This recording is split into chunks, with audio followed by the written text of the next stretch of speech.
Hey, it's Elaine, and today I wanted to explain and show you my last project as an art student. Before we go into the board game, I wanted to explain a bit what my study was. I studied visual communication at Northampton here in the Netherlands. It was a collaboration between my school for the Excellential program, so I could get 2 degrees in 4 years. With the study of visual communication, we studied social design and how we could interact with people as visual artists.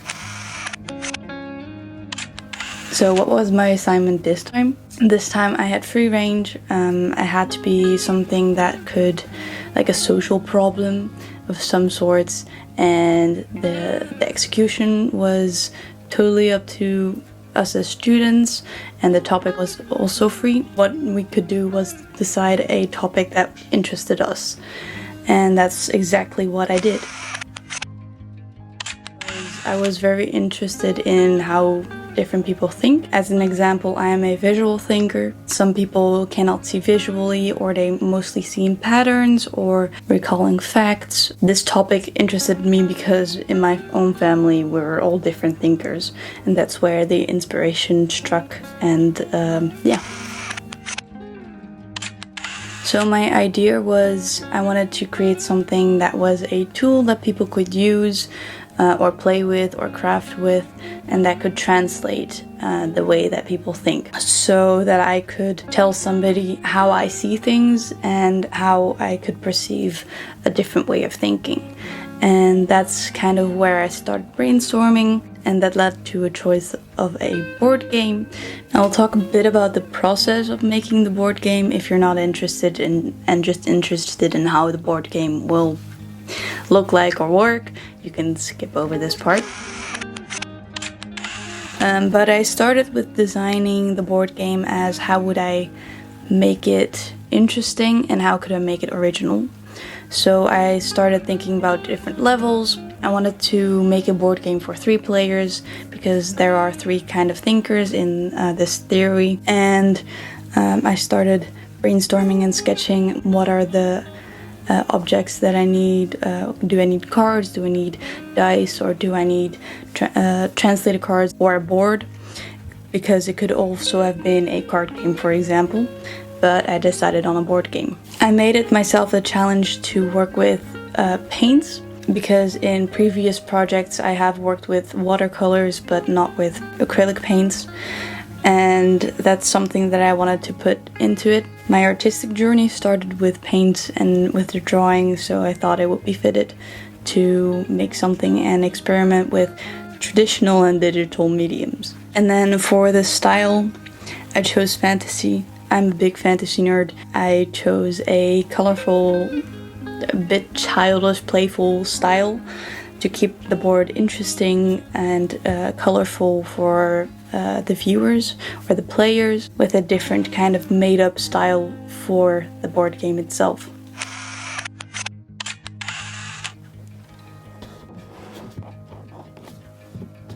Let's open the box. In the box you immediately get instruction manual. The annual gathering of the elemental thinkers has come. For this gathering, one of the 3 old gods needs to be summoned to restore balance. The new apprentice thinkers, however, make a big mistake and summon the wrong god, the god of chaos, the mighty dragon that wishes for destruction of the peace. The apprentices need to go to the top of the mountain, to the portal of the gods, and lure the dragon back into the land of the gods. For this, the thinkers need to go through different challenges and work as a team. Each player has their own set of skills.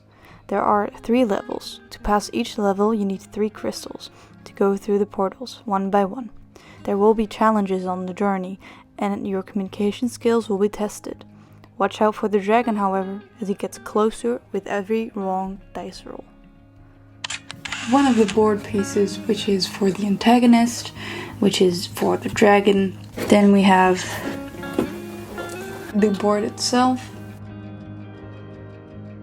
And then this is what you get for the inside. We have 3 translator cards. Each of them represents a different thinker with their own little character.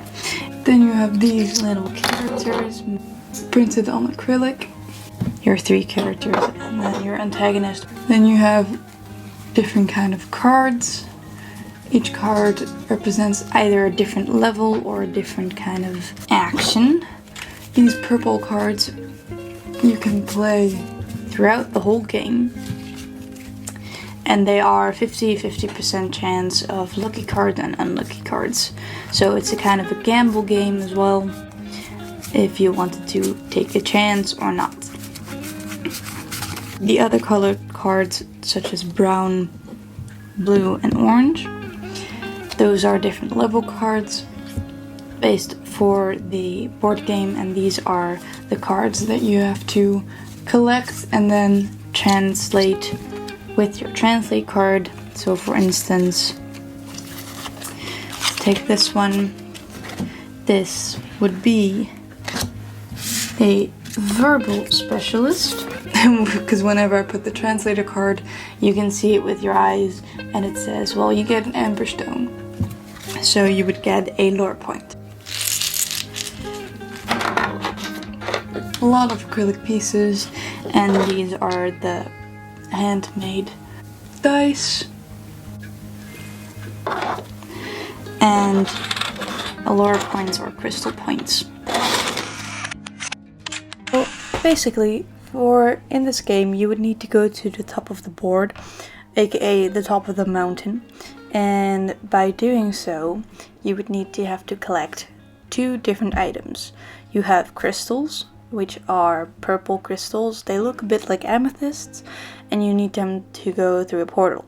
You lose your crystal once you go through a portal, so you would need to collect about 3 to 4 crystals. You also need to collect lure points. You need the lure points to defeat the dragon in the end. This battle will be determined by how many points you have and how strong the dragon gets, depending on the dice roll. This means you would need to get maximum about 12 lure points. These crystals and lure points you can collect via the cards. There are marks on certain spaces in the board game. If you land on one of these spaces, you can take one of these cards. Depending on if the mark is purple or white, you have to take either a level card or a purple card. The level card is for the white marks. They need to be translated by your translator cards. You would do this via the see-through hole in your card. If you get a card that is not for your type of character, you could hold the card with you and trade it or give it to a person when you meet on the board.